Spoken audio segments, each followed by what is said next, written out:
Hey everyone, welcome back to Dad's Bedtime Stories. Thank you once again to everyone who's out there rating and liking the podcast. It really goes a long way. And if you have any ideas for the podcast, don't forget to have your parents send me an email at dad.bedtimestories@gmail.com. So far, I believe we've had 3 submissions, and every single one of them has been turned into an episode. Now, of course, I can't promise that will continue to happen if this show becomes super popular or something like that, but for now, I think there's a pretty good chance. Anyways, on to episode 90, Stuck in a Video Game, Part 2.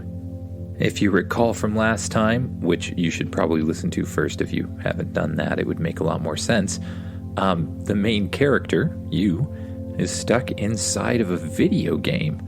They've rebuilt their house, they found a secret place in the basement with a half-built portal, and they're trying to get home. So, let's see what happens next. Just get as comfy as you can in your bed, close your eyes, and imagine yourself doing what the kid in the story does. Imagine yourself laying in a bed with your eyes closed, and suddenly, in the middle of your vision, words appear that say, "Morning."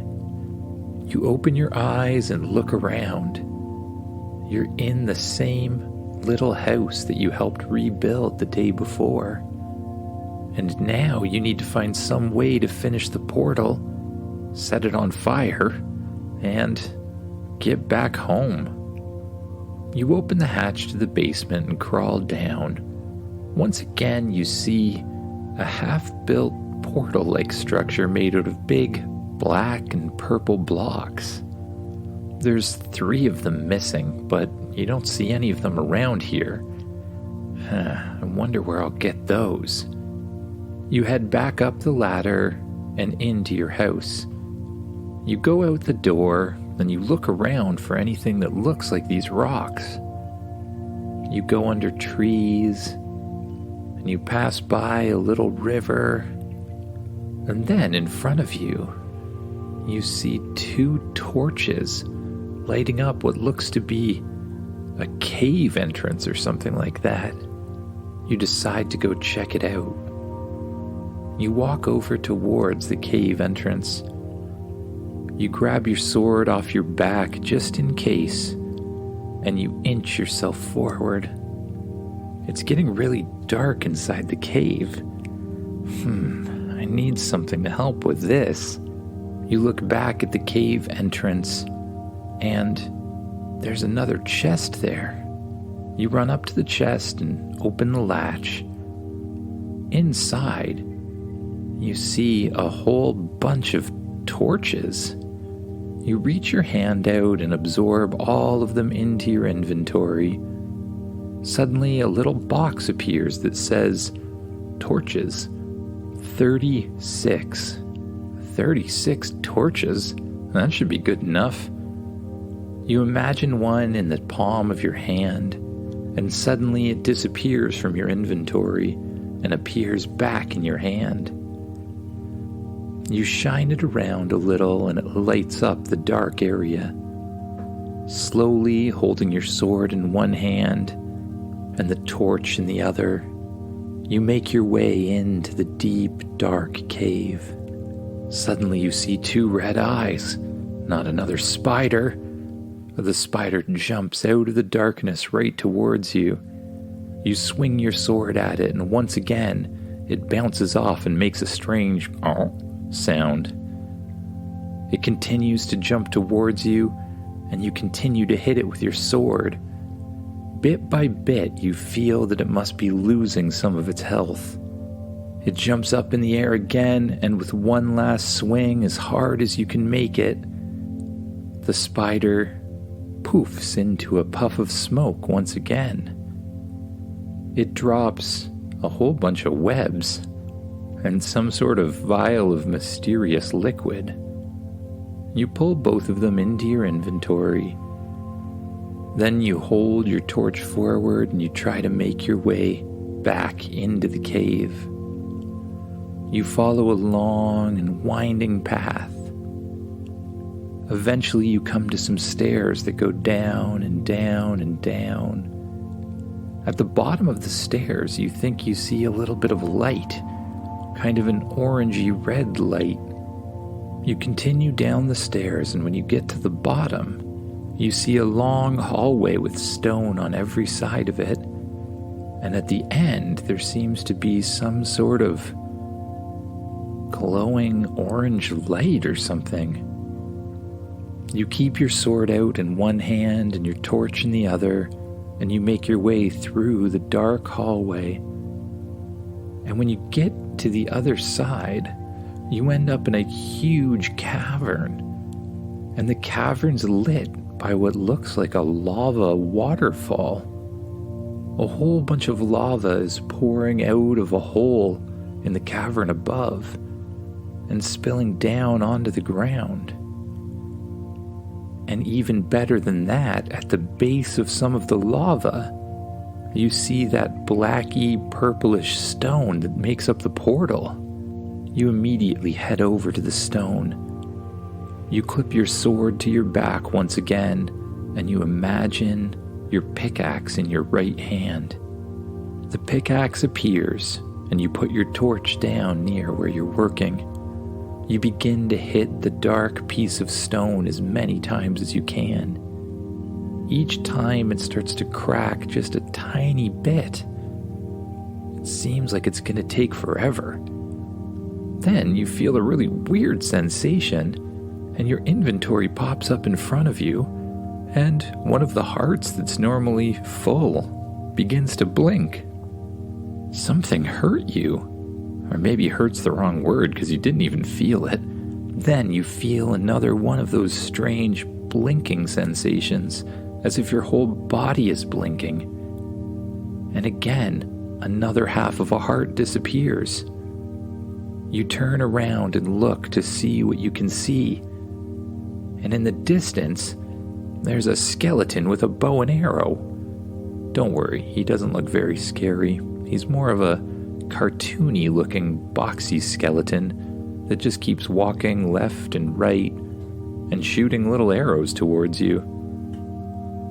You put your pickaxe down and you grab your sword from behind your back again. The next time he shoots an arrow, you swipe your sword and hit it out of the way. Wow, your reflexes are really good. He shoots again, and once again you hit it out of the way as you move towards him. Every time he shoots the arrow, you easily hit it out of the way and run closer and closer. When you get close enough, you wind up with your sword and you swing it at the skeleton.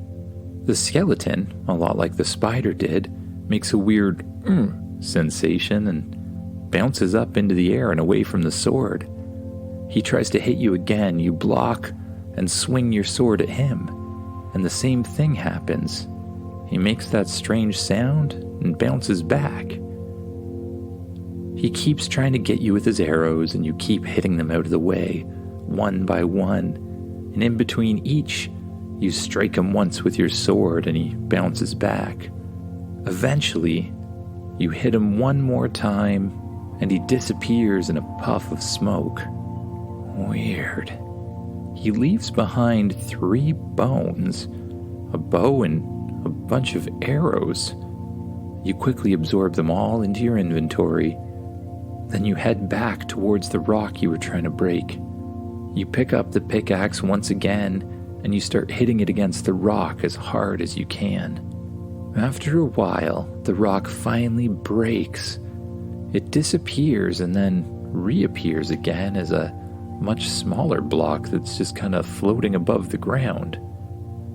You absorb it into your inventory, and you see a new entry. It has a picture of the black rock with a 1 beside it. You do the same thing 2 more times, hitting the rock over and over as it slowly cracks and eventually disappears and reappears as a little floating block. When you have 3 of them, you head back in the direction you came from, back into the long hallway, up the staircase and through a cave. You exit the cave and walk back towards your house that you can see ahead of you up on a hill. You walk back up to your house. You enter through the door and immediately open the hatch to the basement. You crawl down and run over to the half-built portal. As you walk towards it, you imagine one of those black and purple blocks in your hand, and it appears there. You put it in place, and it solidifies as hard as could be right where you decide to put it. You use the blocks to complete the portal shape, and then you try to remember what you were supposed to do next. Oh, right, we're supposed to light a fire. How do I do that, you wonder? Then you remember the torches. You think of one of the torches appearing in your hand, and it does. You reach the torch down and touch the portal, and suddenly the entire thing starts to glow in a bright purple color. Weird. The portal has been completed. Now to see where it goes. You step into the portal and you feel a strange whooshing noise. And then your body seems to stretch itself through a portal and rematerialize on the other side. You find yourself in a strange, dark, almost red-looking world. Up above you there's ground, and down below you there's ground. It's almost as if it's an underground world. Far off in the distance you can see a little glowing purple light. I think that might be another portal spaceship. What do you think? I believe it is, says the voice inside your head. Now I know I haven't mentioned this in this episode, but if you recall from the last episode, spaceship turned into the voice inside your head when you entered the video game, so just something to remember there. Anyways, you decide that you have to get closer to the portal. You begin running through the newfound area as quickly as you can, but you eventually come to the edge of a cliff. Down below you is just a huge pool of lava. There's no way up or around, and the portal you think you need to get to is just floating there in the middle. How do we get there? I recommend building a bridge, says the voice inside your head. That's a great idea. You materialize your pickaxe in your hand and run over to some of the little blocks of stone that are all around you. You begin to break as many pieces of stone as you can, as quickly as you can, and absorb them into your inventory. Once you think you have enough, you go to the side of the cliff, and one by one, you materialize a block in a square in front of you and walk onto it. You do the same thing again and again, being careful not to fall off the edge. And when you're about halfway there, you hear a loud growl. You look around you, and you see a dragon flying through the air. The dragon comes near you, and you duck down and out of the way, narrowly missing it. It begins to fly back around the portal in the center of the cavern. Uh-oh, how are we going to deal with this? Spaceship / inventory? Do you have any ideas here? No, says Spaceship. I wish we had a control collar or something like that, you say. Control collar recipe located, says Spaceship. There's a recipe for a control collar? What do I need? It says you need some blocks from the other world, a vial of spider poison, 4 webs, and 3 bones from a skeleton. Oh my goodness, you say. I have all of those things. Then you are lucky. find a workbench to put it together. Where am I going to find a workbench around here, you say? You could make one, says Spaceship. What do you mean I can make one? All you need is 4 planks of wood. I have 4 planks of wood. What do I do with them to make a workbench, you ask? Just think about making a workbench, says Spaceship. All right, so I just hold these 4 pieces of wood in my hand, you say, and then I think, hey, workbench, make yourself. Suddenly, the 4 pieces of wood combine themselves together in a puff of smoke, and a workbench appears in front of you.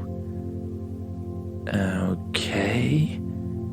The dragon is getting closer behind you. You look over your shoulder, and then you quickly turn back to the workbench. You put all of the materials you need, the bones, the poison, the webs, the blocks, on the left side of the workbench, and then a button appears that says Control Collar. You press the button, and all of the materials disappear into the workbench, and on the other side appears a control collar. You pick it up in your hands, turn around quickly, and you see that the dragon's coming straight towards you. It's dipping down near you. You step to the side, jump up in the air on top of the dragon, and snap the control collar around its neck. The dragon suddenly goes still and floats down to the ground, bouncing once or twice. Then it seems to shake its head, get back up, and turn around to look at you. It turns its head to the side, and it lets you pet it on the cheek. Good dragon? Knowing that the dragon is now under the control of the control collar, you ask it a question. Hey, dragon, do you think you could give me a ride to that portal over there? That would be really, really helpful, you say. The dragon looks at the portal and then looks back at you. It turns around and bends down as much as it can. You hop on top of its back. It flaps its wings just once and suddenly starts floating into the air. It's very unrealistic looking, frankly. It floats over towards the purple portal, and it stops right beside it with its wing stretching out towards the portal. You stand up and walk down the dragon's wing towards the portal. Thanks, buddy, you say, and then you jump inside. You find yourself in the center of a wormhole that's entirely purple on every side. And at the end is a bright, shining light. As you hit the shining light, you feel your body tingling and transforming. And then you find yourself rematerializing on the couch inside your spaceship. What happened? I believe we were in a video game, says the spaceship. How did you get sucked in? Never mind, you say. I'm feeling tired. Spaceship, maybe analyze what happened here so we can either reproduce it if we want to or stop it from happening ever again. Understood, says Spaceship.